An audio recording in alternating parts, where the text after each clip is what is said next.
Hello friends, welcome back to cinema secrets review channel. இன்னைக்கு நம்ம சேனலில் நான் எந்த படத்தை ரிவ்யூ பண்ண போகிறேன், அதாவது விமர்சனம் பண்ண போகிறேன் அப்படின்னு பார்த்தீங்கன்னா, சிறுத்தை சிவா அவர்களின் இயக்கத்தில் சூர்யா, பாபி டியோல், திஷா பட்டானி, யோகி பாபு மற்றும் ஜோதிகா அவர்களின் தம்பி நடிப்பில் வெளியான கங்குவா படத்தை பத்தி தான் பேச போறோம். இந்த படத்தோட கதையை பத்தி சொல்றதுக்கு முன்னாடி ஒரு சின்ன டிஸ்க்ளைமர் ஒன்று சொல்லிடுறேன். அதாவது என்ன மேட்டர்னா, ஒரு சில மாதங்களுக்கு முன்னாடி நம்ம சினிமா சீக்ரெட் சேனல்ல top 10 upcoming cringe films of 2024 அப்படின்ற மாதிரி ஒரு சில படங்கள் வெளியாவதற்கு முன்னாடியே இதெல்லாம் கண்டிப்பா நான் கிரிஞ்சா தான் அமைய போகுது அப்படின்ற மாதிரி கெஸ் பண்ணி சொல்லியிருந்தேன். அதுக்கு ஏகப்பட்ட எதிர்ப்பு வழக்கம் போல வந்தது. அதுல என்னென்ன படங்கள் சொல்லியிருந்தேன் அப்படின்னு பாத்தீங்கன்னா, இந்தியன் 2 பத்தி சொல்லியிருந்தேன். அந்த இந்தியன் 2 ரிலீஸ்க்கு முன்னாடி ஏகப்பட்ட பேர் கமெண்ட்ல வந்து என்ன தாக்கி பேசியிருந்தீங்க. இந்தியன் 2 தான் வந்து தமிழ் சினிமா வரலாறையே புரட்டி போட போகுது, நீ என்னன்னா இந்த இந்தியன் 2 விமர்சிக்கிறியா அப்படின்ற மாதிரி சொன்னீங்க. அப்புறம் பார்த்துட்டு வந்துட்டு எல்லாரும் ஆமாப்பா நீ சொன்னது கரெக்ட் தான். ஒரு சில பேர் அப்பவும் தாங்காம என்ன பண்ணாங்க, தங்களான் வெளிவரட்டும் உன்னை பாத்துக்கிற பாரு அப்படின்னாங்க. அதுக்கப்புறம் அந்த பாத்துக்கிறேன்னு சொன்னவங்க ஆளையே காணா. அதுக்கப்புறம் கங்குவா வரட்டும், அதுக்கப்புறம் உனக்கு இருக்குது உன்னை வச்சு செய்யறோம். நாங்க கங்குவா வந்துருச்சு, மனசு இப்பதான் திருப்தியா இருக்குது. யோ உனக்கு ஏன் திருப்தியா இருக்குது அப்படின்னா, என் டாஸ்க் கம்ப்ளீட் ஆயிடுச்சுல, கெஸ் பண்ண 3 படமும் கிரிஞ்சா அமைஞ்சு போச்சே அப்படின்ற மாதிரி நான் சிம்பிளா சொல்லிக்கிறேன். சரி ஓகே, கிரிஞ்சா அமைஞ்சிருச்சு, இருந்தாலும் இந்த படத்துல நீ கிரிஞ்சுன்னு சொல்றதுக்கு என்னென்ன பிரச்சனை இருக்குது, அதை முதல் சொல்லது நியாயமா இல்லையா நாங்க முடிவு பண்ணிக்கிறேன்னு கேட்டீங்கன்னா, ஃபர்ஸ்ட் இந்த படத்தோட கதையை பத்தி பேசிடுவோம். இந்த படத்தோட கதை என்னன்னு பாத்தீங்கன்னா கதை இருந்தா தானே சொல்றதுக்கு. கதையே இல்லாத சூர்யா அவர்களோட வரலாறுலேயே முதல் படம் இதுதான் அப்படின்னு நான் நினைக்கிறேன். ஏன்னா சூர்யா அவர்கள் எப்பவுமே கொஞ்சம் தரமான குவாலிட்டியான படங்கள் தான் எப்பவுமே கொடுப்பாரு. ஆனா கதையே இல்லாம இந்த படத்தை 2 பாகமா எடுக்கிறதுக்கு சூர்யா அவர்கள் எப்படி ஒத்துக்கிட்டாரு, போதையில இருந்தாரான்னு தெரியல. ஏன்னா இந்த படத்துல ஆரம்பத்துல இருந்து முடிவு வரைக்கும் ஒரு கதையே கிடையாது. அப்படியே தேடி கண்டுபிடிச்சு இந்த படத்தை 2 வாட்டி பார்த்ததுக்கு அப்புறம் நம்மள ஒரு சில பேருக்கு இதுதான் கதை அப்படின்னு புரியும் இல்லைங்களா. அது என்ன கதை அப்படின்னு பாத்தீங்கன்னா, 1000 வருஷத்துக்கு முன்னாடி ஒரு பையனை அவர் காப்பாத்துறதுக்கு தவறிடுவாரு. அந்த பையனை வந்து தன்னோட மகன் மாதிரி அவர் வந்து காப்பாத்தி வளர்க்கலாம் ட்ரை பண்ணுவாரு. ஆனா வில்லன் வந்து அதை கெடுத்து விட்டு அந்த பையனை வந்து கொலை பண்ணிடுவாரு. அதுக்கப்புறம் 1000 வருஷம் கழிச்சு இதே பையன் கூட இன்னைக்கு இருக்கிற சமீப காலத்துல ஒரு சேர்ந்துருவாரு. இதுதான் கதை. இந்த கதையை 3 மணி நேரத்துல என்னென்னலாம் பண்ணி, எப்பேற்பட்ட விஷுவல்ஸ் எல்லாம் வந்து வச்சு, எப்பேற்பட்ட அந்த பழைய பாகுபலி, அதுக்கப்புறம் இப்போ இருக்கிற என்னங்க இப்போ வந்து பொன்னியின் செல்வன், இது எல்லாத்தையுமே சேர்த்து பீரியட் படமா நான் எடுக்கிற பாரு அப்படின்ற மாதிரி எடுத்து வைக்கப்பட்டது தான் இந்த கங்குவா அப்படின்ற படம். இந்த கங்குவா அப்படின்னும் போது இவர் ஒரு மிகப்பெரிய வாரியரு, அலெக்சாண்டர், அதுக்கப்புறம் நெப்போலியன், இவர் வந்து ஒரு 1000 பேரை வெட்டி வீழ்த்திடுவாரு. ஸ்பெஷல் எஃபெக்ட்ஸ், அதாவது ஸ்பெஷல் பவர் கொண்டவர் அப்படின்னு பாத்தீங்கன்னா ஒண்ணுமே கிடையாது.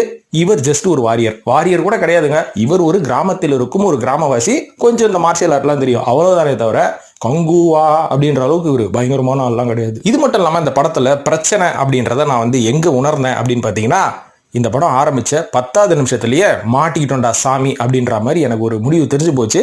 ஏன்னா படம் ஆரம்பிச்சு பேரெல்லாம் போட்டு சூர்யா அவர்களோட இன்ட்ரோடக்ஷனை காமிக்கும் போதே சரியான கிரிஞ்சு படம் இது, அவ்வளவுதான் அப்படின்ற மாதிரி நான் முடிவு கட்டிட்டேன். இது வந்து நான் மட்டும் தான் ஃபீல் பண்ணேன்னா, கண்டிப்பா பல பேர் தியேட்டர்ல வந்து உட்கார்ந்த பல பேர் ஏதோ ஒரு தெலுங்கு படத்துல வந்து உட்காந்துட்டோம். ஒண்ணு இது பாலையா படமா இருக்கணும், இல்ல ராம் பொத்தனேனி படமா இருக்கணும், இல்லைன்னா ரவி தேஜா படமா இருக்கணும், இப்படின்ற மாதிரி தான் யோசிக்க தோணுச்சு. ஆனா 100% சொல்றேன், இது தமிழ் படமே கிடையாதுங்க. இது அப்பட்டமான தெலுங்கு ஆடியன்ஸுக்காக எடுக்கப்பட்ட ஒரு தெலுங்கு படம் தான் அப்படின்றத நான் ஆணித்தனமா அடிச்சு சொல்லுவேன். இது மட்டும் இல்லாம இந்த படத்தோட ஆரம்பத்துல ஃபர்ஸ்ட் ஹாஃப் ஃபுல்லாவே ஒரு சீனும் ஒட்டாமையே போயிட்டு இருந்தது, ஒண்ணுக்கு ஒண்ணு முரண்பாடா இருந்தது, எதுலையுமே வந்து ஒரு கண்டினியூட்டியே இல்ல. அதுக்கப்புறம் செகண்ட் ஹாஃப்ல தான் தெரிய வந்தது, சீக்குவலுக்கு பிளான் பண்ணாலும் பரவாயில்லப்பா. இந்தியன் 2 பிரஸ் மீட்ல கமல் அவர்கள் ஒரு வார்த்தை சொன்னார் பாருங்க, அதை கப்புன்னு சூர்யா பிடிச்சிட்டாரு பாருங்க. ஏன்னா நான் இந்தியன் 2 படம் ஏன் தெரியுமா நடிச்சேன், இந்தியன் 3 படத்துக்காக தான் அப்படின்ற மாதிரி சொன்னார் பாருங்க. இந்தியன் 2 படம் சரியா பண்ணாதப்போ அதே மாதிரி இப்போ கங்குவாவோட ஆஃப்டர் ரிலீஸ் பிரஸ் மீட்ல சூர்யா அவர்கள் சொல்லுவாரு, கங்குவாவோட 2க்காக தான் இந்த படமே நான் நடிச்சேன்னு சொல்லுவாரு பாருங்க.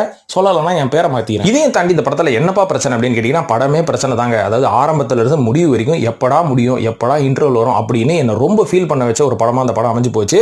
நான் கூட ஆரம்பத்தில் இவங்க செய்யற ப்ரமோஷனை பார்த்து ஒருவேளை படத்துல சிவா அவர்கள் மாறி போய் திருந்தி ஏதாவது உருப்படியான ஒரு விஷயம் வச்சிருப்பாரோ அப்படின்னு பார்த்தா அவர் என் நம்பிக்கையை காப்பாத்திட்டார் அப்படின்ற மாதிரி தான் சொல்லுவேன். இதையும் தாண்டி நம்ம சூர்யா அவர்கள் சிவா கிட்ட எப்படி சிக்கினார்னு இன்னி வரைக்கும் என்னால கெஸ் பண்ணவே முடியல. ஏன்னா சூர்யா அவர்கள் நல்ல இயக்குனர்கள் கிட்ட சிக்கி நல்ல படம் தான் கொடுப்பாரு. ஆனா நம்ம இயக்குனர் சிவா அவர்களை பத்தி சொல்லணும்னா, அவரோட பிலிமோகிராஃபில உருப்படியா அவர் எடுத்த படம், எனக்கு கொஞ்சம் பிடிச்ச படம் எதுனா இந்த சிறுத்தை அப்படின்ற படம் தான். இந்த சிறுத்தை படம் கூட அவரோட சொந்த ஸ்கிரிப்ட் கிடையாது, அது ஒரு தெலுங்கு படத்தை அப்படியே ரீமேக் பண்ணி எடுத்தனால அந்த படம் வந்து கொஞ்சம் நல்லா இருந்தது. இதுக்கப்புறம் அவர் எடுத்த படம் முக்காவாசி படம் அஜித்துக்கு ஜால்ரா அடிக்கிற படம், இல்லைன்னா ரஜினியை வச்சு ஒரு கிரிஞ்சு எடுக்கிற படம் அப்படின்ற மாதிரி இந்த அண்ணாத்த வரைக்கும் நம்ம சொல்லலாம். இப்பேற்பட்ட ஒரு இயக்குனர் கிட்ட சரக்கே இல்லைனாலும் இவர் போய் எப்படி சிக்கினார் அப்படின்னு பாத்தீங்கன்னா, இந்த படத்தோட விஷுவல் டீம் மேல ஒரு கொஞ்சம் நம்பிக்கை வச்சிருவார் போல இருக்குது. எதனாலன்னா அந்த படத்துல கதை கிடையாது, ஒரு ப்ராப்பரான ஸ்கிரீன் பிளே கிடையாது, ஏகப்பட்ட கிரிஞ்சு காட்சிகள் இருக்குது, நிறைய லாஜிக் மிஸ்டேக்ஸ். இது எல்லாத்தையும் தாண்டி விஷுவலி இந்த படம் வந்து தமிழ் சினிமாவை அடுத்த கட்டத்துக்கு கொண்டு போறதுக்கான ஒரு படம் அப்படின்ற மாதிரி நான் சொல்லுவேன். ஏன்னா விஷுவலா இந்த படம் வந்து ஹாலிவுட் படத்துக்கு நிகராக தான் இந்த விஷுவலை பண்ணியிருக்காங்க. நிறைய சிஜி ஒர்க்குக்கு நிறைய செலவு பண்ணியிருக்காங்க. இருந்தாலும் கதை சொதப்பினால இந்த உழைப்பு, இந்த முயற்சி எல்லாமே வீணா போச்சு அப்படின்றது ஒரு சினிமா ரசிகரா ஸ்கிரீன்ல உட்காந்து பார்க்கும்போது ரொம்ப வருத்தப்பட்டேன் நான். இது மட்டும் இல்லாம டிஎஸ்பியோட மியூசிக் இந்த படத்தை காப்பாத்துச்சான்னு பாத்தீங்கன்னா, இந்த படம் கொஞ்சமாச்சும் தமிழ் படம் அப்படின்னு நம்ம நம்பலாம் நினைக்கும் போது டிஎஸ்பி மியூசிக்கை போட்டு இது 100% தெலுங்கு படம் தான்டா, நீங்க எல்லாம் எந்த வெளில போங்கடா, நான் வந்து இந்த படத்தை ஆந்திராலையும் தெலுங்கானாலையும் ஓட்டிக்கிறேன் அப்படின்ற ஒரு ஃபீலை இவரோட மியூசிக் கொண்டு வந்துருச்சு. ஏன்னா ஆரம்பத்தில் ஒரு ஓப்பனிங் சாங் ஒன்று வரும். அந்த சாங்கை கேட்கும் போது அப்படியே வீரம் படத்துல 1 2 3ன்னு ஒரு பாட்டு, ஒரு ஓப்பனிங் வரும்ல அஜித்துக்கு, அந்த பாட்டு மாதிரியே இருந்தது. இது மட்டும் இல்லைங்க, இந்த படத்தோட செகண்ட் ஹாஃப்ல ஒரு பாட்டு ஒன்று போட்டு போற சோகம் சாங், இது ஏதோ ஒரு மகேஷ் பாபுவோட பாட்டுங்க, அப்படியே காப்பி அடிச்சு போட்டு எனக்கு ரொம்ப ஐயோ அடா பாவீங்களா, கொஞ்சம் கூட யோசிக்கலையாடா, அப்படியே தெலுங்கு பாட்டையா போடுவீங்கன்னு எனக்கு தோணுச்சு. அது என்ன பாட்டுன்னு டக்குன்னு என்னால் கெஸ் பண்ண முடியல.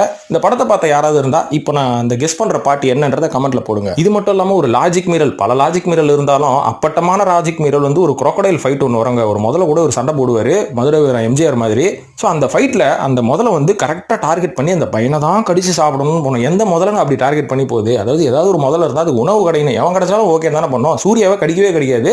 சூர்யா என்னதான் தடுத்து விட்டு அதை டைவர்ட் பண்ணி விட்டாலும் அந்த சின்ன பையனே போய் கடிக்கிறதுக்கு போவான். அதுக்கப்புறம் சூர்யா அவர்கள் அது முதுகுலேயே குத்தி குத்தி சாவடி போறாரு. அது வரைக்கும் சூர்யாவை ஒரு கீரல் கூட கீராது. இதெல்லாம் என்ன லாஜிக் சிவா, இதெல்லாம் யோசிக்க மாட்டீங்களா நீங்க? இந்த படம் ஃபுல்லா விஷுவலுக்கு செலவு பண்ணதையும் தாண்டி எங்கெல்லாம் காசை வேஸ்ட் பண்ணிருக்காங்கன்னு பாத்தீங்கன்னா, இந்த படத்தோட காஸ்டிங்ல அப்படின்னு சொல்லுவேன். இந்த படத்துல வந்து திஷா பட்டானி இந்த படத்துக்கு டோட்டல் வேஸ்ட் அப்படின்னு சொல்லுவேன். ஏன்னா எந்த ஒரு இடத்துல இவங்க திஷா பட்டானியான்னு நம்ம யோசிக்கிறதுக்குள்ளேயே இவங்களோட சீன்ஸ் எல்லாம் முடிஞ்சு போயிடுது. பாபி டியோலுக்கு பதிலாக வேற யாராவது நடிக்க வச்சிருந்தா இவங்க காசு மிச்சமா இருக்கும். ஏன்னா வந்தது பாபி டியோலாம் கண்டுபிடிக்கிறதுக்குள்ளே படம் முடிஞ்சு போச்சு. ஏன்னா புல்லா இருட்டாவும் ஆரஞ்சாவும் இருக்குது, செவ்வாய் கிரகத்தில் எடுத்த மாதிரி. இதையும் தாண்டி இந்த படத்துல நிறைய முன்னணி நடிகர்கள்லாம் நடிச்சிருக்காங்க. இவங்க போட்ட மேக்கப்ல எவன் என்ன ஏது அப்படின்றதே தெரியாம போச்சு. சூர்யா முகம் மட்டும் தான் கொஞ்சம் பரவசமா பிரைட்டா இருக்குது. ஏன்னா ஒரு ஹீரோன்னு சொல்லி இவங்க ப்ரமோட் பண்ணிட்டாங்கல்ல, இல்லைன்னா அவரே சூர்யாவா நம்மளுக்கு தெரிஞ்சிருக்காது. சூர்யாவா கார்த்தி நடிச்சிருக்காரா அப்படின்ற ஒரு டவுட் நம்மளுக்கு கிரியேட் ஆயிருக்கும். அந்த அளவுக்கு இந்த படத்தை வந்து கொஞ்சம் இருட்டா எடுத்து வச்சிருக்காங்க. மேக்கப் போட்டனால இவ்வளவு ஸ்டார் வேல்யூ தேவையா, ப்ரமோஷனுக்காக நாங்க யூஸ் பண்ணோம் அப்படின்ற மாதிரி இவங்க ஒரு சில நொடியாக சொன்னாலும் காசு வேஸ்ட் தான். அதுவுங்க நான் சொல்றது நம்பிக்கை இல்லைனா ஃபர்ஸ்ட் ஹாஃப்ல கண்டிப்பா அந்த இன்ட்ரோல் பிளாக் கிட்ட வரும்போது நான் கொஞ்சம் தூங்கிட்டேன். அந்த இடத்துல தான் படம் வந்து கொஞ்சம் டேக் ஆஃப் ஆச்சு. ஓகேப்பா ஓரளவுக்கு இந்த படம் வந்து கொஞ்சம் சுமாராக தான் இருக்குது இல்லை அப்படின்ற மாதிரி யோசிக்கும் போது இன்ட்ரோல் வந்துருச்சு. அதோட செகண்ட் ஹாஃப்ல என்னோட யோசனை வந்து தவிடு பொடியாகிடுச்சு. இந்த படம் அட நீ யோசிச்சதெல்லாம் தப்புடா, இது மொக்க படம் தான் இது அப்படின்ற மாதிரி என்ன செகண்ட் ஹாஃப்ல யோசிக்க வச்சுட்டாங்க. அதுவும் அந்த கிளைமேக்ஸ்ல தேட்டரே சிரிச்சிருச்சுங்க குபீர்னு. சூர்யா கஷ்டப்பட்டு அப்படின்னு போட்டு சண்டை போட்டு அந்த பையனை காப்பாற்றணும்னு போறா, தேட்டர்ல எல்லாம் ஊந்து சிரிக்க ஆரம்பிச்சிட்டாங்க. அப்படின்னா நான் சொல்றத விட ஆடியன்ஸே சொல்லிட்டாங்க. இதையும் தாண்டி இந்த சமீப காலத்துல இந்த ஜெயிலரு, அதுக்கப்புறம் லியோ, அதுக்கப்புறம் என்னங்க படம் விக்ரம், இந்த படத்துலலாம் வந்து கிளைமேக்ஸ்ல ஒரு கேமியோ ஒருத்தரை கொண்டு வரம்பாரு.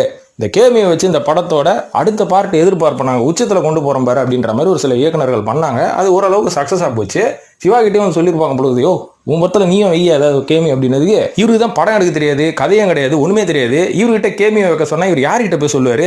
சரி ஓகே, இந்த ஹீரோ தான் சும்மா இருப்பார்ல, இவரை தூக்கின்னு போய் புதுசாக ஒரு கேரக்டர் ஒன்று நோய்ச்சி கடைசி ஒரு 10 நிமிஷம் கதையை மாற்றி விட்றோம் அப்படின்ற மாதிரி மாற்றி விட்டாரு. சகிக்கல அந்த கேமியோ எதுக்கு வந்தது அப்படின்ற மாதிரி நம்மளுக்கு யோசிக்க தோணுச்சு. வேஸ்ட் கேமி அப்படின்ற மாதிரி தான் சொல்லுவேன். ஏன்னா நம்ம ஒன்று எதிர்பார்த்துட்டு இருந்தோம் படத்தோட ஆரம்பத்தில், கடைசியில் பார்த்தீங்கன்னா கிரிஞ்சா முடிச்சு விட்டானுங்க. ஸோ கங்குவா எப்படி இருக்கு அப்படின்னு பார்த்தீங்கன்னா, இதுக்கு மேலேயும் நான் சொன்னதுக்கப்புறம் பார்க்கணும்னு உங்களுக்கு ஆசை இருந்தால் இந்த படத்தை விஷுவலுக்காக பாருங்க, மற்ற எதுக்காகவும் பார்க்காதீங்க. நம்ம சினிமா சீரியஸ் கங்குவாவுக்கு கொடுக்கக்கூடிய ரேட்டிங் சரி விஷுவலுக்காக 5க்கு 3 அவ்வளோதான்.